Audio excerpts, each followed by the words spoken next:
Hey, this is Darren LaCroix. Welcome to another segment of Members on a Mission. What I love is that we have real members out there making a real difference with a real message around the world.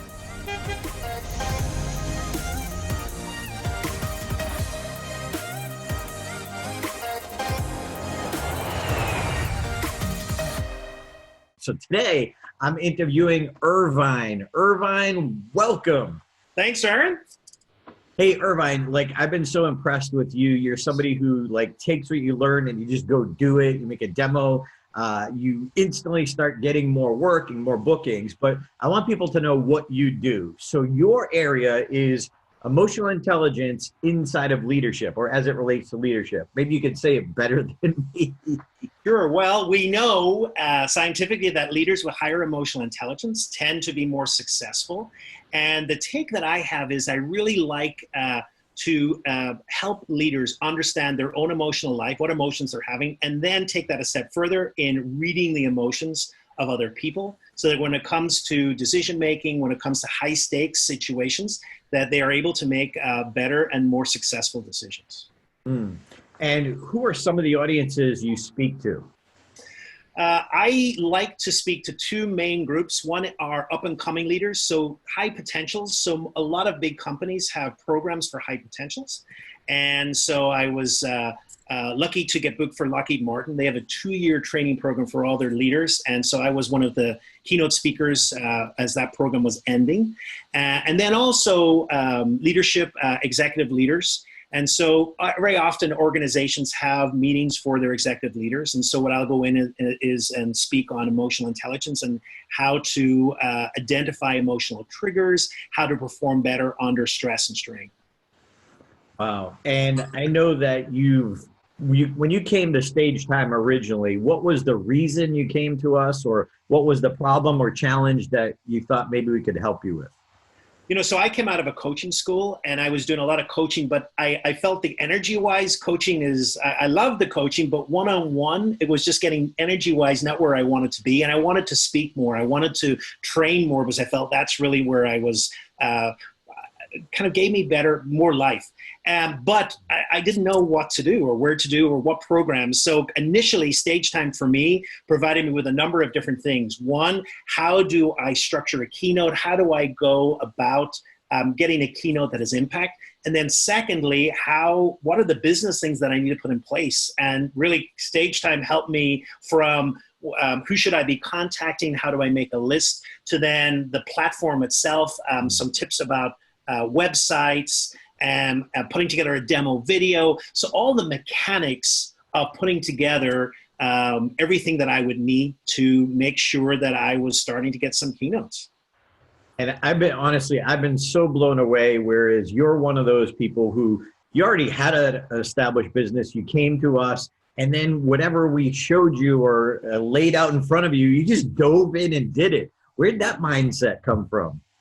I'm a bit of a risk taker, so I have two qualities. I like risk, and I'm impatient, and so part of that really was, you don't know what you don't know, and when you go in and you kind of have these amazing ideas, and I think for me, if I get excited and I want to implement them, because I know that if I don't, it'll take time, and it'll never happen. So I think part of that mindset is really taking the risk and putting yourself out there. And part of that, I think that's part of that mindset is really trusting yourself. And I think so often we don't do that, and we're afraid because I know that you have this wonderful expression which reverberates in my mind time and again, which perfect is the enemy of done, or a version of that. And I kind of, part of that mindset was moving to that of just getting it out there and redefining it. And actually, Stage Time has really helped me. I think one of the most frustrating things as a coach coming out was that you have to have your niche, and that's true. But how do you get there? And I think part of getting there is taking the risk of going here, going there, putting it out, and the feedback you get really helps you refine what your niche is. So I would say, after 2 or 3 years now, I'm at a point where I really understand what my message is, who I'm trying to get at, and then the mechanisms I'll use, and and there's always more to learn. That's the thing, as technology changes, as we change. And the other thing I love about Stage Time is that you always have new courses coming up too. So yeah, but take the risk. If I had a message, just take the risk. And people who are your subject, emotional intelligence, when you're in front of an audience, what are some of the challenges they have that you help them with?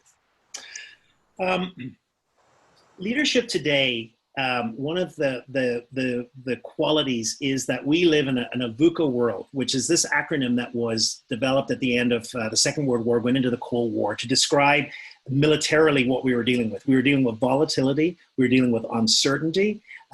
We were dealing with ambiguity.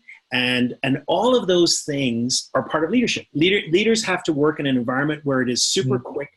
Everything changes. And so what I try in the message is, in the midst of that, when you're emotionally triggered, when you have all these different risks coming at you, when you have fears, how do you perform at your best? And so a lot of the training that I do is helping leaders identify what their triggers are, and in the midst of that, make better decisions. And so, and that becomes a real pain point. I just did a keynote for nuclear scientists. And I remember when it was being set up, a person said to me, "You're going to talk about emotional triggers to nuclear scientists?"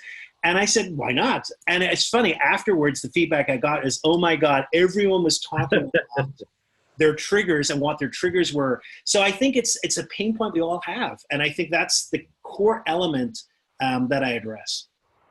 So you're out there helping smart people.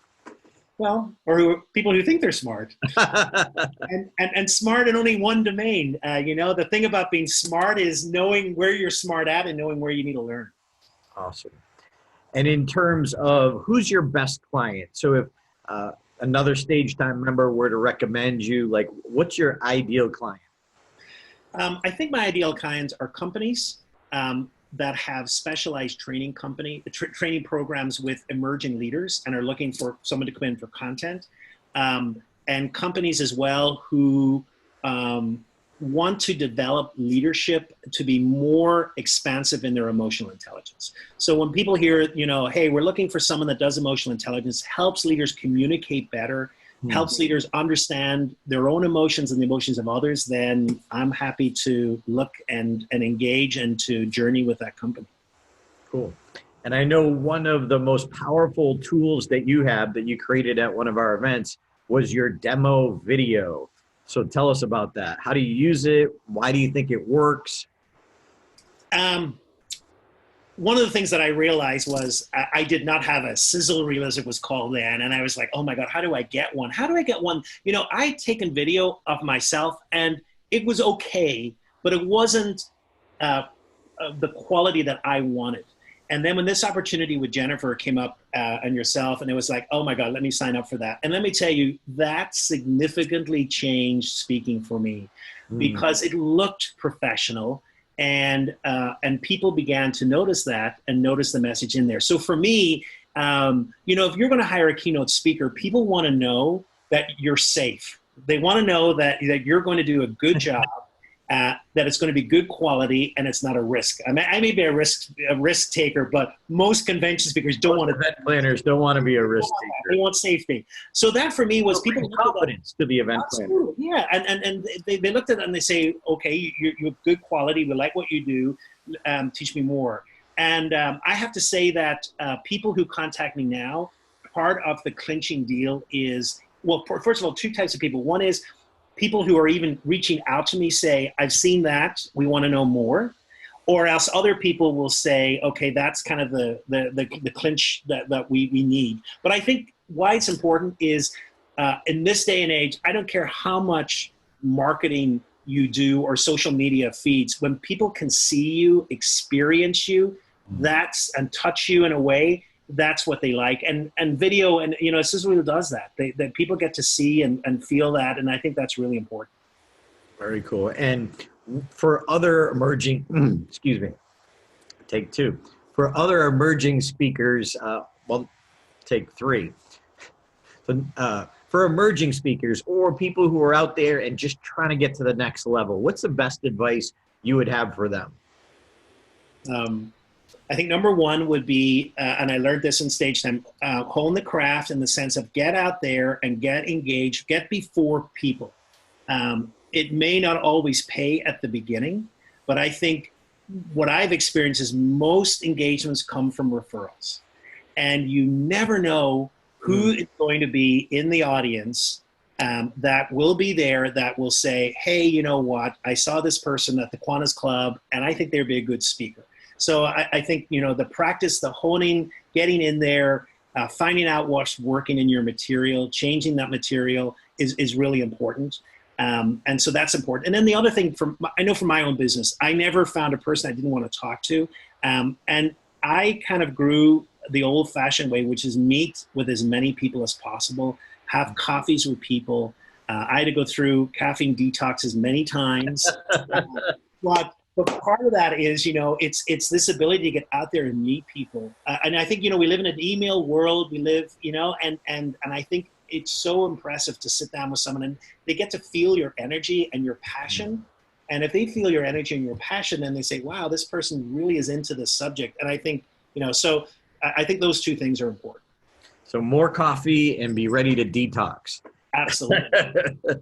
So Irvine, where could people go and check out your demo video, or what's your website? Yeah, so I just redid my website again. That's the other thing. It's never finished. You're always adding more. And it's good because, like, you know, and I feel like, you know, just at the beginning, I felt overwhelmed that I had to have this perfect website. And I think, no, I had that. And now I know a little bit more. And so that's kind of, it's okay. You can build it up later. It doesn't have to be perfect now. But my website is my name, irvinenugent.com. And hey, have a look at it. If you have any feedback, let me know. And the demo video is right there with all the courses that I offer. Yep, get that demo video on your main page.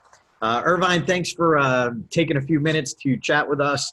I'm delighted you're out there helping leaders be better leaders through emotional intelligence. So thanks for doing what you do. Thanks for being a great example for all of us to learn from, and good luck. See you, buddy. Appreciate it. Thank you.